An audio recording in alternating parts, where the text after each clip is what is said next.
Parashat Bechukotai, dernière paracha du Chumash Vayikra.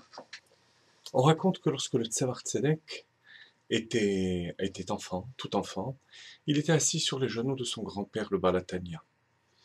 Et comme souvent font les bébés, il se tourne vers le grand-père et le regarde. Admor Hazaken se baisse vers lui et lui dit « Wo ist der Seide ?» Où est le grand-père? Et le Tzemach Tzedek tend sa petite main et lui montre le nez. Le Balatania lui dit non, ça c'est le nez du grand-père. Où est le grand-père? Et lui tend la joue. Il tend le doigt, pardon, vers la joue. Et le Balatania lui dit non, ça c'est la joue. Il tend vers la barbe. C'est la barbe du grand-père. C'est pas le grand-père. Il saute de ses genoux et le grand-père, le Balatania, pense que il en a eu assez, il est parti jouer. À un moment donné, il appelle de loin. Grand-père, grand-père! Et le Balatania se tourne. Et le petit-fils dit voilà, voilà le grand-père. Et il avait trouvé exactement la définition du grand-père. C'est tout le grand-père. C'est pas le nez, ou la joue, ou la barbe. Quand on se tourne entièrement. Et nous avons ce cas dans la paracha, ou plutôt cette histoire chassidique, et l'illustration d'un verset dans la paracha de Bechukotai, lorsque Dieu parle de la récompense, si vous allez dans mes préceptes. Alors on cite toutes les récompenses spécifiques. Les arbres qui donneront leurs fruits, la pluie qui tombera en son temps. Et à un moment donné, Ufaniti alechem. Rashi nous dit Ufaniti alechem. Que veut dire Ufaniti alechem? Rashi nous dit, je vous lis dans le texte, Efne mikol asakai, le shalem strachem. Je me détournerai de toutes mes occupations pour vous payer votre salaire. Et il nous rapporte Mashal le Mahadavartome, le Melech chez Sachar Poali. C'est l'exemple d'un roi qui a loué le service d'ouvriers, etc. Quel est le sens de ce Mashal?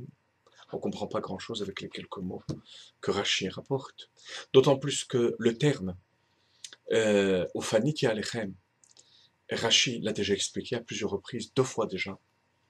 Rashi éprouve le besoin d'expliquer de nouveau, et en apportant un mashal.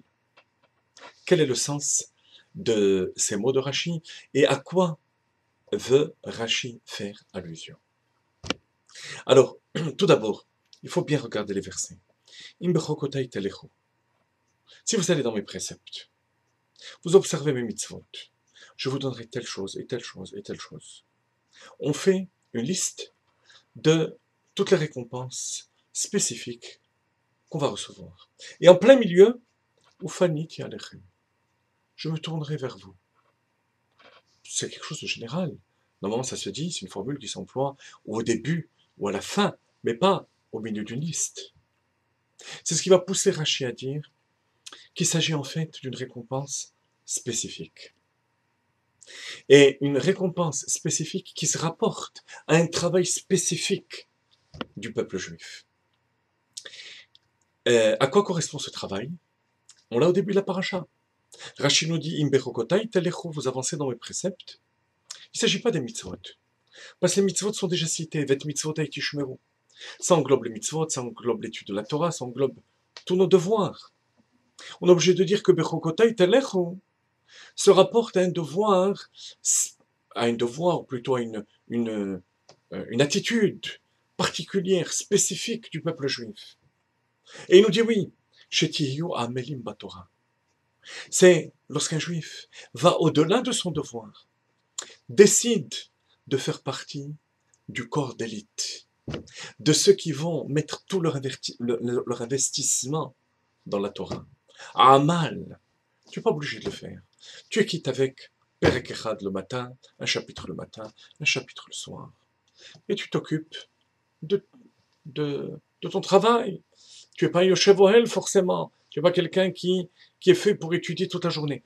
Si malgré tout, malgré toutes les raisons qui pourraient t'exempter de ce travail spécifique de Amelim Batora, tu le fais, alors là, hein, je me conduirai pas envers toi hein, comme un salarié normal. Machal le Melech chez Sachar Poalim. Un roi qui va louer le service d'ouvrier. Normalement, c'est pas le travail du roi. Le roi, il impose. Lorsqu'il paye un salaire spécial, ça veut dire qu'il s'agit d'un corps d'élite, de volontaires. Et c'est de cela qu'il s'agit, dit Rashi. Efne Mikol Asakai. Il y a 3 manières de récompenser. La Chassidoute explique. Il y a la manière la pire, comme lorsqu'on est obligé de payer une personne à qui on ne veut pas donner. Il s'agit des clipotes, des forces du mal, mais qui méritent quand même, parce que Dieu l'a décidé, une certaine récompense, un certain salaire. Dieu leur jette, comme on jette un os à un chien, par-dessus les épaules. Batar katfoy, comme il est dit dans le Zohar, par-dessus l'épaule. Ensuite, il y a le salaire normal. Tu as travaillé, tu mérites un salaire. Ça, c'est tout le salaire qui est décrit, la pluie en son temps, les pérotes, les fruits, etc. 3e niveau, c'est lorsque tu ne te contentes pas de ce qui t'est imposé, tu vas au-delà de ce qui t'est imposé par amour pour le roi. Alors à ce moment-là, hein, je ne fais pas que te donner moi, le salaire. J'arrête tout pour t'enlacer, pour avoir une relation directe avec toi. Eh bien ça, c'est Berchokotai Telero. Chers amis, si on veut avoir une relation directe avec l'essence d'Akadosh Baruch Hu. Israël ou Malka bil Chodohi, comme dit le Zohar, c'est le niveau qu'on atteint Shminiat Seret Simchat Torah. Israël et Akadosh Baruch Hu. Il faut être capable d'aller au-delà de ce qui nous est imposé. Amal Torah. Mettre toute son énergie dans la Torah, dans la diffusion de la Torah, dans la diffusion du judaïsme, d'avoir le mérite d'être le fer de lance du judaïsme, ce qu'on appelle shluchim, envoyé du Rabbi, envoyé d'Akadosh Baruch Hu et des tzadikim pour accomplir notre mission.